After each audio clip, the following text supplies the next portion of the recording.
Սիրելի ժողովուրդ, Հայաստանի Հանրապետության հպարտ քաղաքացիներ,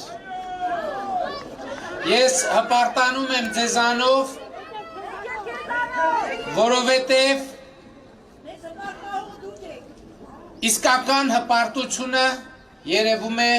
դժվարության պահին, իսկական արժանապատվությունը երևում է փորձության պահին, իսկական ամրությունը երևում է դժվարության պահին և այսօր նորից ու նորից դուք պատմություն եք կերտում արձանագրելով, որ Հայաստանի պետականության ողնաշարը, հենասյունը ամուր կանգնած է իր դիրքերում և այդ հենասյունը Հայաստանի Հանրապետության քաղաքացին է, Հայաստանի Հանրապետության հպարտ քաղաքացին։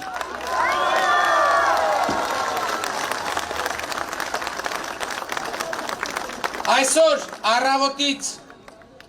Արմավիրի մարզում ես արդեն չեմ հիշում քանի ելույթ եմ ունեցել, խոսել եմ ամենատարբեր բաների մասին, բայց ես հիմա ուզում եմ խոսել մեր կոնկրետ անելիքների, մեր առաջիկա ճանապարհային քարտեզի մասին։ Քայլ առաջին մենք միասին հաղթահարում ենք ներքաղաքական ճգնաժամը։ Հունիսի 20-ին արձանագրելով Հայաստանի Հանրապետության քաղաքացու անպեկանելի կամքը։ Մենք այս ընտրությունները նախաձեռնել ենք հենց ներքաղաքական ճգնաժամը հաղթահարելու համար, բայց ոմանք հույս ունեն, թե ընտրություններով ճգնաժամը խորանալու է։ Մեր խնդիրը ուղղակի ընտրություններում հաղթելը չէ։ Մեր խնդիրը Հայաստանի Հանրապետության քաղաքացիների այնպիսի որոշում գեներացնելն է, որ այսպես ասած բոլոր են մարդիկ, ովքեր հույս ունեն Հայաստանը դարձնել ներքաղաքական բախումների թատերաբեմ, ահա բոլոր այդ մարդիկ ընտրությունների արդյունքներով հանգիստ վեր ընկնեն իրենց տեղը։ Մեր խնդիրը պարզ է, ընտրությունների արդյունքներով փակել ընդմիշտ ռոբասերժական քյաբաբանոցը, որ արդեն մի քանի ամիս գործում էր Բաղրամյան պողոտայում։ Ես կռահում եմ ձեր հարցը, թե ինչու մենք օրինական ուժի գործադրմամբ այդ քյաբաբանոցը չենք փակել վաղուց։ Մի պարզ պատճառով մենք չէինք կարող թույլ տալ այնպիսի գործողություն, որ լիներ մեկնաբանություն, թե Հայաստանի Հանրապետության կառավարությունը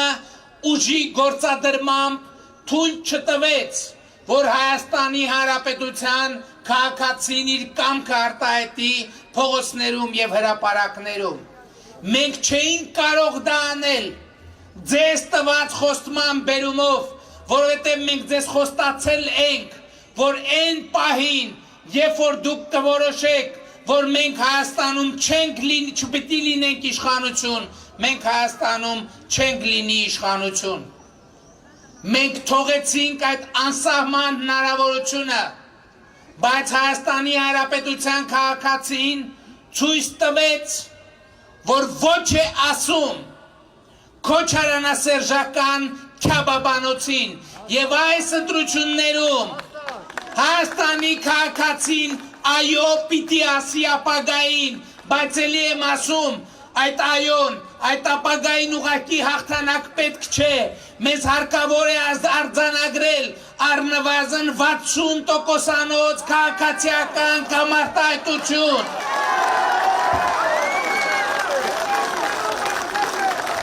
Հայաստանի Հանրապետության յուրաքանչյուր քաղաքացի պիտի արձանագրի, որ իրենից է կախված, արդյոք հունիսի 21-ից մենք կանցնենք Հայաստանի զարգացման օրակարգի իրագործմանը, թե էլի ամիսներով քյաբաբանոց կխաղացնենք Բաղրամյան փողոտայում։ Սա մեր առաջին քայլն է եւ ես ուզում եմ հավատալ, որ քաղաքացին կասի իր խոսքը եւ այդ խոսքով մեզ 2018 թվականին տված թավշե մանդատը կփոխարինի փոխպատե մանդատով եւ այդ փոխպատե մանդատով մենք ամբողջական կարգ ու կանոն կհաստատենք Հայաստանի Հանրապետությունում։ Քայլ երկրորդ մենք ամբողջովին կլծվենք մեր սահմանների անձեռնմխելիության գործին, ինչ գործիք ունենք սրա համար։ Առաջինը եւ Հայաստանի ներսում եւ դրսում կան ուժեր, ովքեր այս ընթացքում ուզում էին վերսկսել կամ Հայաստանը ներքաշել նոր պատերազմի մեջ։ Մենք հստակ դիրքորոշում արտահայտեցինք եւ միջազգային հանրությունը հստակ պաշտպանեց մեր դիրքորոշումը եւ մենք հստակ արձանագրել ենք, որ Ադրբեջանի զորքերը պետք է ետ քաշվեն մեր սահմանից եւ ներկայացրել ենք ճանապարհային քարտեզ։ Մենք դա ներկա պատկերացնում ենք միջազգային ներգրավման մեծացմամբ, առաջին հերթին Ռուսաստանի Դաշնության մեր դաշնակիցների, ՀԱՊԿ-ի եւ ԵԱՀԿ Մինսկի խմբի համանախագահության եւ այո մենք միջազգային մանդատի ներքո պետք է իրականացնենք մեր սահմանների ճշգրտում եւ այդպիսով ապահովենք մեր սահմանների անձեռնմխելիությունը։ Թույլ չտաք, որ որևէ մեկը այս թեմայով ձեզ վախեցնի։ Դուք ունեք իշխանություն, որ երբեք չի գնա ձեր շահի դեմ։ Եթե նույնիսկ մենք կայացրել ենք ամենադժվար որոշումը, մենք այդ որոշումը կայացրել ենք այն ժամանակ, երբ համոզմունք ենք ունեցել, որ դա է բխում այդ պահին Հայաստանի քաղաքացիների շահերից։ Սիրելի ժողովուրդ, մենք կռվել ենք այնքան ժամանակ, մինչև կռվելը ուներ կոնկրետ իմաստ եւ նպատակ։ Մենք կռիվը կանգնեցրել ենք այն ժամանակ, երբ հասկացել ենք, որ շարունակությունը կարող է կործանարար լինել։ Մենք անմնացորդ այո, մենք պարտվել ենք, բայց պարտվել ենք այնպես, ինչպես մեր ժողովուրդը պարտվել է ավարայերի ճակատամարտում։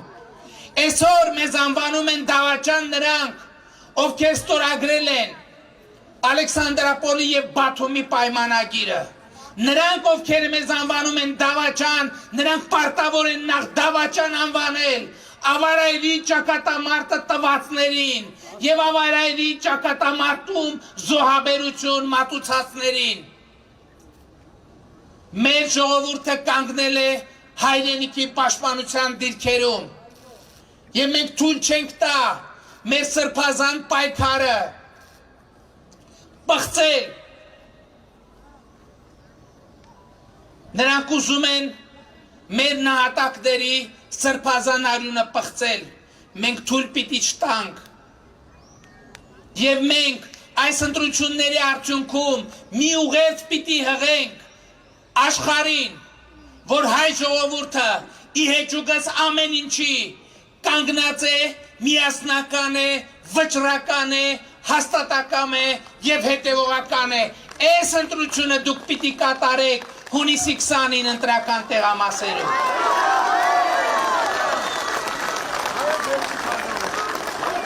Հաջորդ քայլով մենք պետք է լուծենք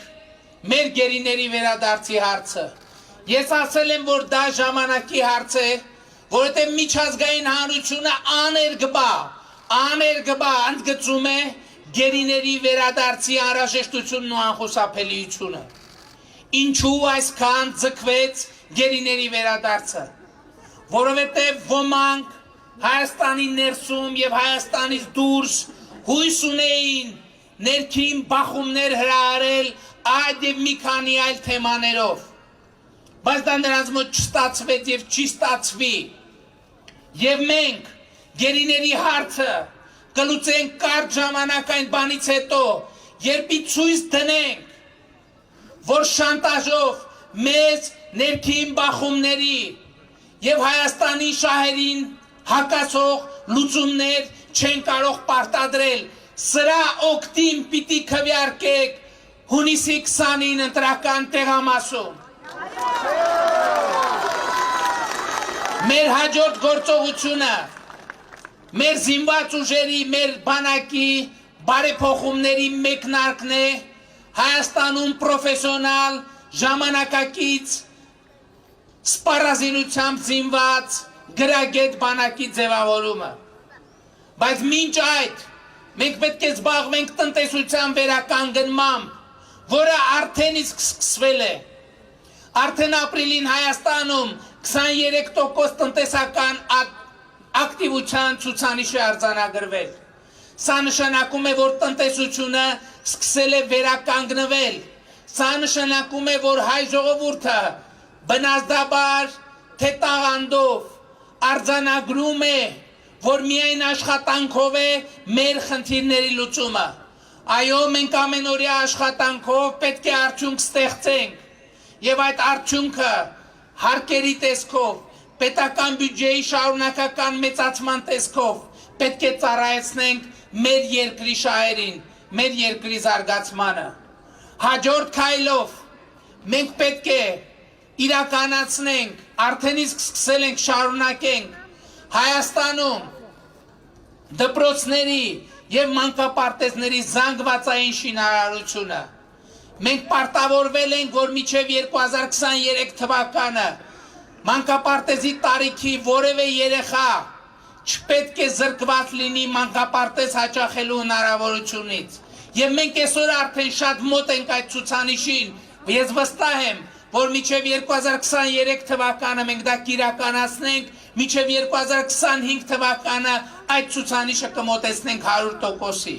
Մենք առաջիկա տարիներին պետք է իրականացնենք 300 դպրոցի եւ 300 մանկապարտեզի շինարարություն Հայաստանի Հանրապետությունում։ Ընդ որում, այդ նորակառույց մանկապարտեզների գույքը ամբողջությամբ պետք է լինի բացարձակ նոր։ Ասել եմ մեր իշխանության օրոք, որևէ նորոգված դպրոցում կամ մանկապարտեզում որևէ օգտագործված գույք չպետք է օգտագործվի, որովհետև սա նոր էջ է, սա նոր մտածողություն է, սա նոր տեսլական է։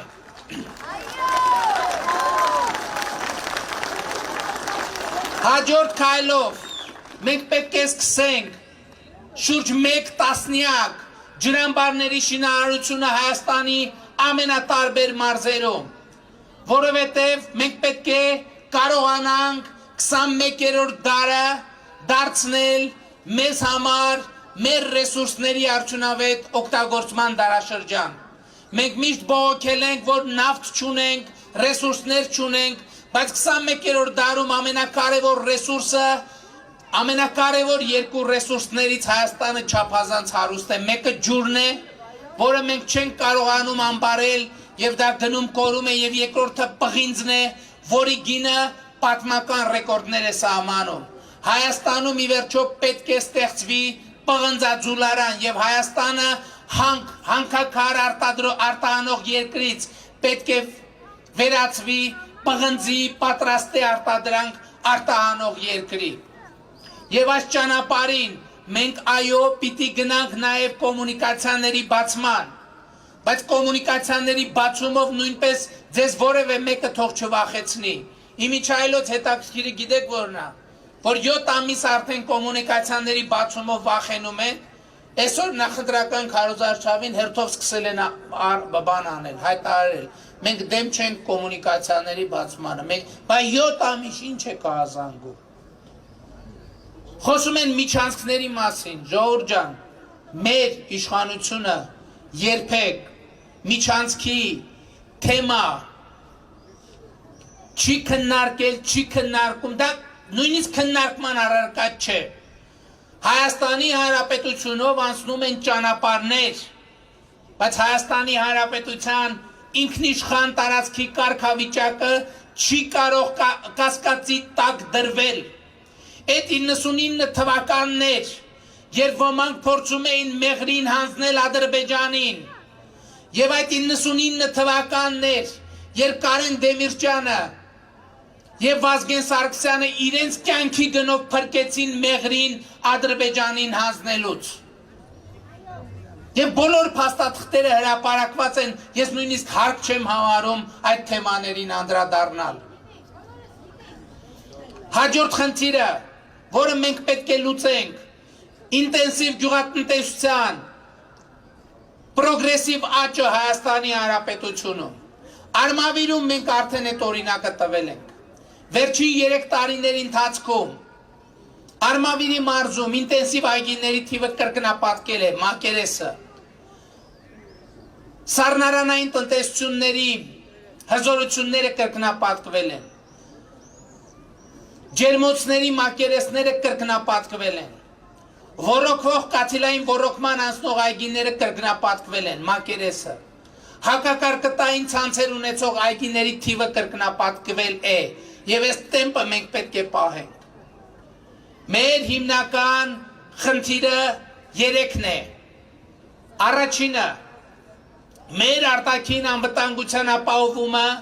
ներառյալ Լեռնային Ղարաբաղի կարգավիճակի շուրջ բանակցությունների շուտապույտ վերսկսումը ԵԱՀԿ Մինսկի խմբի համանախագահության շրջանակներում։ Եվ ես ուրախ եմ, որ համանախագահները արդեն իսկ իրենց հայտարարությամբ արձանագրել են այս անհրաժեշտությունը։ Մենք պիտի խորացնենք մեր ռազմավարական հարաբերությունները Ռուսաստանի Դաշնության հետ, եւ մենք հույս ունենք եւ համոզված ենք, որ Ռուսաստանի Դաշնությունը Հայաստանի նկատմամբ իր անվտանգային պարտավորությունները կկատարի։ Համենայն դեպս մենք այս մասին եւ հրապարակային եւ ոչ հրապարակային հավաստիացումներ ենք ստացել Ռուսաստանի Դաշնությունից եւ մենք այս համագործակցության ճանապարհով պիտի ավելի լայն ապահովենք մեր տարածաշրջանի անվտանգությունը։ Բայց վերադառնալով հունիսի 20-ի օրակարգին, ես ուզում եմ ասել, որ այս ճանապարհի առաջին կետը հետեւյալն է։ Մենք, դուք, միասին պիտի հաղթահարենք քաղաքական ճգնաժամը։ Հայաստանում այլևս երբեք իշխանության, իրավազորության եւ լիարժեքության հարց պիտի չդրվի։ Հունիսի 20-ին Հայաստանի Հանրապետության քաղաքացիները կոչ եմ անում, որ առնվազն 60% քվեով վերահաստատեն իրենց իշխանությունը Հայաստանի Հանրապետությունում, 60% քվեով առնվազն, որից հետո մենք շատ արագ ավարտին կհասցնենք դատա իրավական համակարգի բարեփոխումները, որի արդյունքում բոլոր հանցագործները կհայտնվեն բանտում, իսկ նրանք, ովքեր պիտի մնան ազատության մեջ, կմնան ազատության մեջ։